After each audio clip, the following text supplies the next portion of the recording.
Yeah, what's poppin' to man? It's JC tapping back in with y'all. Uh, I'm on my third week with my second trainee. You feel me? And needless to say, it's been an interesting and eventful week and a half, 2 weeks, man.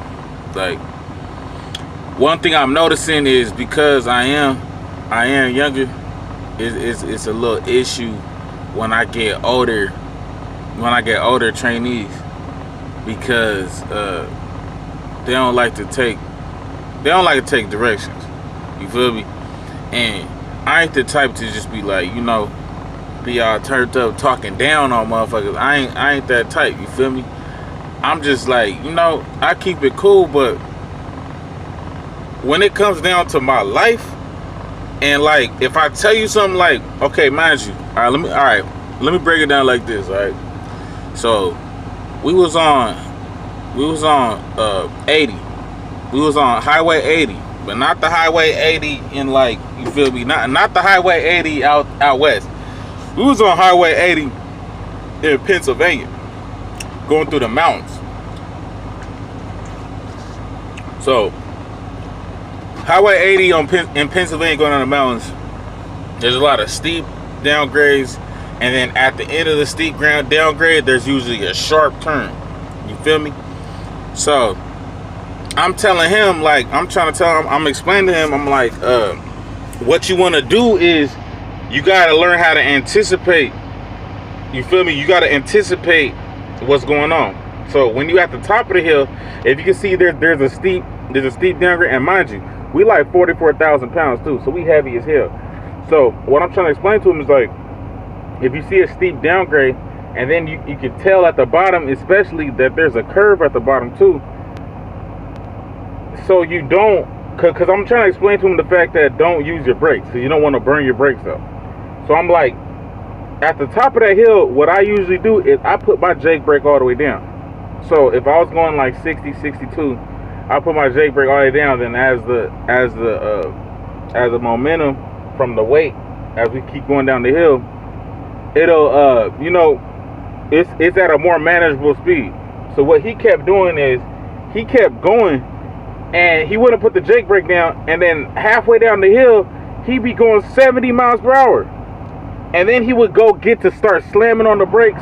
He'll slap the Jake brake down and start slamming on the brakes. And I'm trying to explain to him, I'm like, bro, we about to lose. Like, if the brakes get too hot, we gonna lose all brake pressure going down this hill, homie. And I explained that to him real calmly the first couple times. But the third time, now I'm like, nigga, you might be suicidal. I don't know what your whole get on is. Like, what the fuck? So he's going 70. I'm like, man, slow down, bro. Like that. This nigga get loud with me. You too. This nigga get loud with me. On my mama. If I didn't have if I didn't have people depending on me. If I was like, on my mama, period. That's all I would say. If I was a couple years younger and I didn't give a fuck, I would have took clean off on this nigga. I'm like, so I reach over and I smack down the Jake brake. Make sure it smack all the way down to the bottom. Right? And so it finally slows down. He takes the curve all hella jerky and shit. I'm over there like holding the side. I'm like holding the side and holding on anything I can hold on to. I'm like, God damn, if I die right now, nigga, it is what it is. You feel what I'm saying? So after that, so I'm pissed at that point. You feel me? So I'm like, man, you gotta fucking listen. I'm cussing too. I don't give a fuck, because my thing is, you almost killed me. I'm like, you gotta fucking listen, bro. And he's like, nah, don't talk to me. You talk to me. I don't give a fuck about none of that. All I'm saying is, when I tell you put the Jake brake on at the top of the hill, I'm telling you put the Jake brake on at the top of the hill, because so you can control your speed and you can control your curve, you can control your turn. You dig what I'm saying? It's like, I'm trying to explain to him, like, I'm not telling you nothing crazy. You feel me? I'm not telling you to do nothing crazy. I like it. Like if he really understood it, like, the main thing for a trainer that a trainer wishes is that they get a trainee that knows what the fuck they doing, so we can just run up these miles. You feel me? And I can get my sleep. I can sleep, go back in the sleeper berth. You feel me? I can go back there, go to sleep, and you know what I'm saying? Just be chilling, because I know you know what you're doing. But that's not the reality of the situation. So I'm trying to explain to him. It's like, the only reason why I'm saying this is because I feel like it's not safe. The way you're taking the curves is not safe. You feel me? You're taking them at way too high a speed, and you don't have enough experience. So okay, so we finally go. We get to the place, and then after we get to the place, we had to wait for a little bit, and then we left the next morning, because now we're in Cincinnati, which is a whole nother fucking thing. But so we left the next morning, which was Sunday morning, and I was driving. And then when I was driving, there was a little point in the time where he was in the front seat, and he was just sitting in the front seat. He was on his phone. And so everybody knows, going on the 70 back west, going to Ohio, you got to go through the same mountains.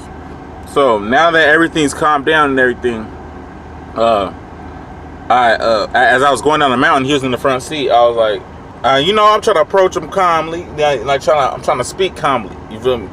And I'm like, hey, so I'm like, okay, so you see how I anticipate the hill, you see how I anticipate the curve, and I slap the Jake brake down at the top of the hill. I don't wait till I'm halfway down the hill and I'm going 70 miles per hour before I slap it on, because the whole time, 90% of the time, I want to say I probably used my brakes 2 or 3 times in the span of about 300-400 miles, going up and down hills.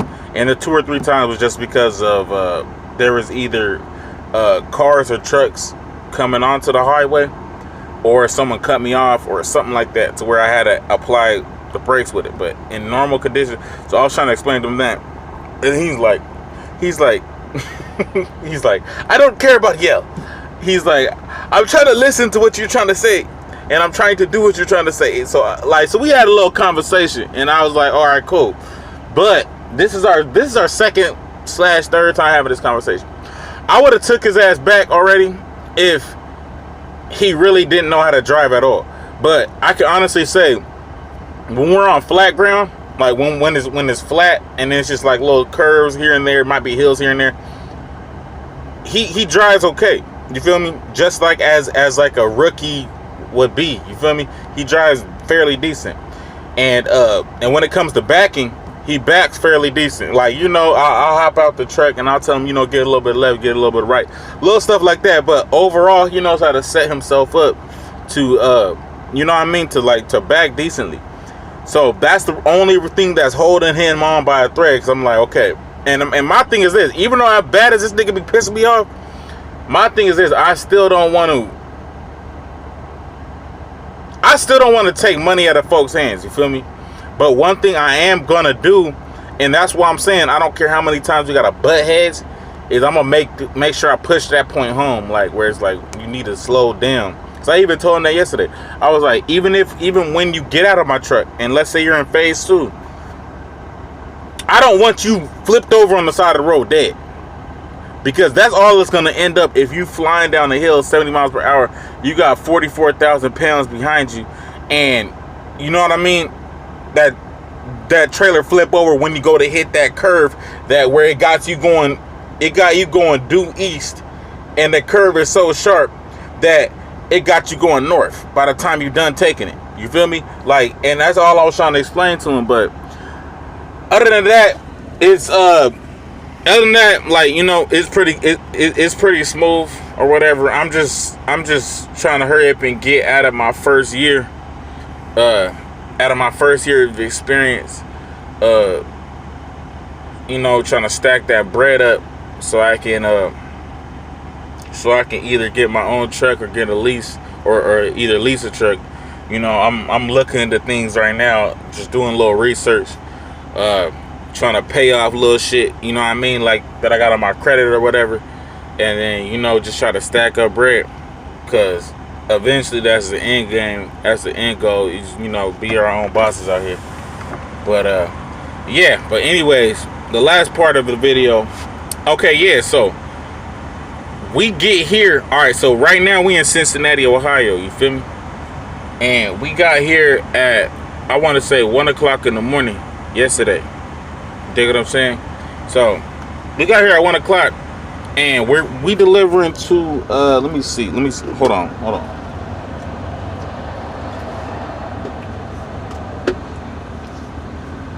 All right, yes. All right, so we delivered to a Kroger. All right, we picked up a Nestle load. It's another heavy load. It's a bunch of water. Picked up a Nestle load, and we're supposed to deliver to Kroger. And if you ever deliver to Kroger, you know how they do. They be like, it's an exact appointment, all this bullshit like that. And what's pissing me off is that this company, I understand, like, we got 2 people in the truck, you feel me? And they gave us a 600-mile load that it picked up yesterday at 12 o'clock, which was Sunday. But it's not due until Monday at 2300. So on Monday, 11 o'clock at night is when the load is due. We show up there Monday morning, 1 o'clock in the morning. They talk about you cannot deliver this load until 11 o'clock tomorrow night. Or 11 o'clock tonight. So I'm like, what the fuck, man? So that's what we doing right now. So if you look, you feel me? We out here in this Flying J parking lot off the 71, just north of I think it's Charlotte earlier, but it's Cincinnati, just north of Cincinnati, on the 71, and we just chilling. And I hit up my dispatch this morning, or I hit him up last night when we got here.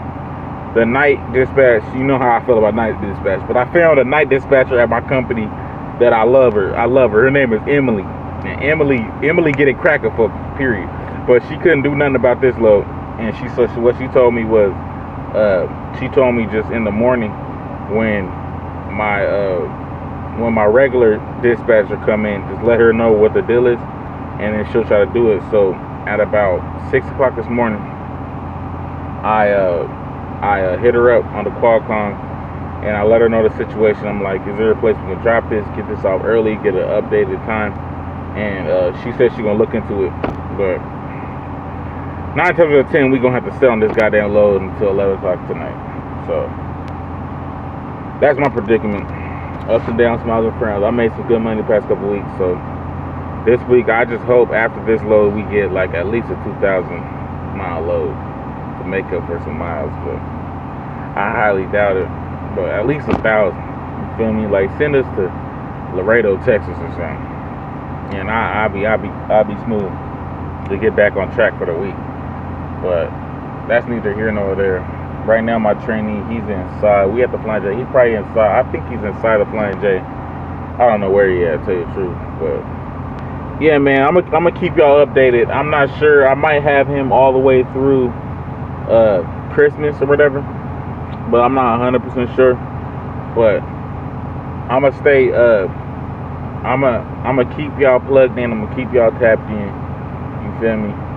And you feel me? You know my motto: run up a check or get motherfucking left. You feel me?